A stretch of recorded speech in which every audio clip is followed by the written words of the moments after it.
Imagine this. You've lived in your home for over a decade. You've poured your soul, sweat, and savings into making it your sanctuary. And then, out of nowhere, a complete stranger shows up at your door, demanding the right to use your backyard for their wedding. When you say no, they cry, they rage, and soon, the whole neighborhood is whispering that you're the villain. Sounds insane, right? Well, buckle up, because this is exactly what happened to me. If you've ever had your boundaries tested, if someone's ever tried to guilt you into giving up something you love, hit that like button and subscribe, because today's story isn't just about protecting your peace. It's about standing your ground when the world wants you to cave. I've been living in my house for about 15 years now. 15 years of watching the seasons change through the same kitchen window. 15 years of building memories, hosting dinners, planting roses, hydrangeas, even a berry patch that I nursed from the ground up. This house wasn't just four walls and a roof. It was my sanctuary, my fortress of solitude, my safe place after long, exhausting days. And here's the part that complicates things. The house wasn't always mine. I bought it after the original family lost it to foreclosure. Tragic, yes. I'm not heartless. I know losing a childhood home hurts. But I didn't steal it. I paid for it, I made it mine. And I've spent over a decade pouring myself into every corner. Then one random afternoon I hear a knock. When I open the door, standing there is a young woman. Early 20s, maybe mid. She looks nervous, hands twisting together. Eyes darting over my shoulder like she's looking past me, straight into my home. "Hi," she starts, voice shaky but determined. I grew up here."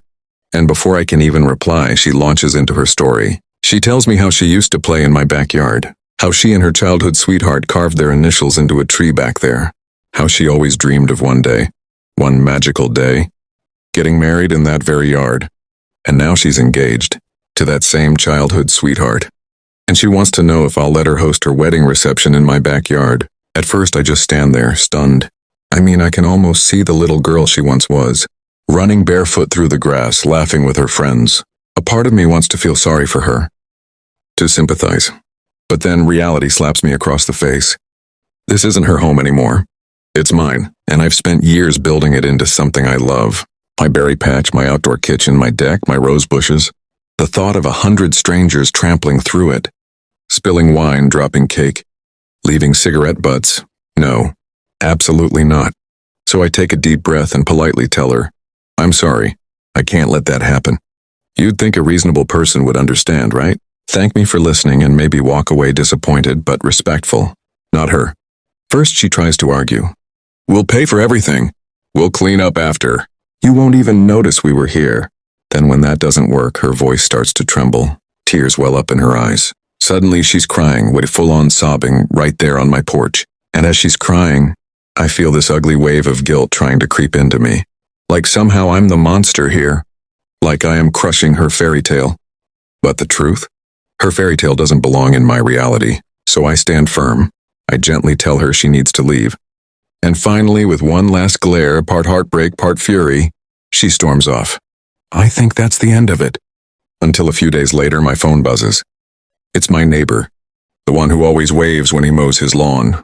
The one I've shared beers with on hot summer evenings. His voice, usually warm and friendly, is ice cold.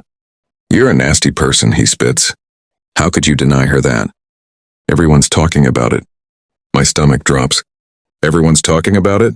Apparently this young woman went around the neighborhood painting me as the villain, the heartless monster who crushed her dream wedding. Suddenly I'm paranoid.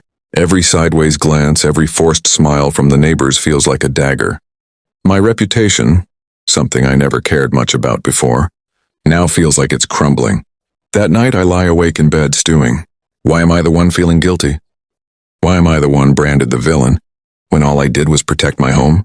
And that's when it hits me. Revenge doesn't always mean fire and fury. Sometimes. Revenge is quieter, smarter. It's living in such a way that every whisper against you collapses under its own weight. So I stop explaining myself. I stop defending. When neighbors throw shade, I smile and wave. When they gossip, I water my roses, harvest my berries, enjoy the sanctuary I built with my own hands. Because here's the thing, the louder she cried about me, the more desperate she sounded. And the more people saw me living peacefully, the more her story crumbled. A few weeks later, I'm outside tending to my hydrangeas when I overhear two neighbors talking. She really expected to throw a whole wedding in someone else's yard. That's insane. I know, right? Who does that? If anything, he was polite not to laugh in her face. And just like that, the tide turns. The whispers die down. My reputation repairs itself without me lifting a finger. Her attempt to humiliate me backfired. Her tears and tantrums exposed her entitlement, not my cruelty. And standing there, hands in the dirt, the sun warm on my back, I feel something deeper than satisfaction. I feel vindicated, because revenge doesn't always come in the form of fire raining down on your enemies. Sometimes revenge is as simple as watching the truth unfold, knowing you stood your ground, and seeing karma handle the rest. So no, I wasn't the villain. I wasn't heartless. I was just a homeowner protecting his peace. And if there's one lesson here, it's this. People will try to guilt you, shame you, even turn others against you when you set boundaries. But hold the line, because in the end, the truth always speaks louder than gossip. If this story gave you chills, smash that like button. And tell me in the comments, would you have let her get married in your yard? Or would you have stood your ground like I did?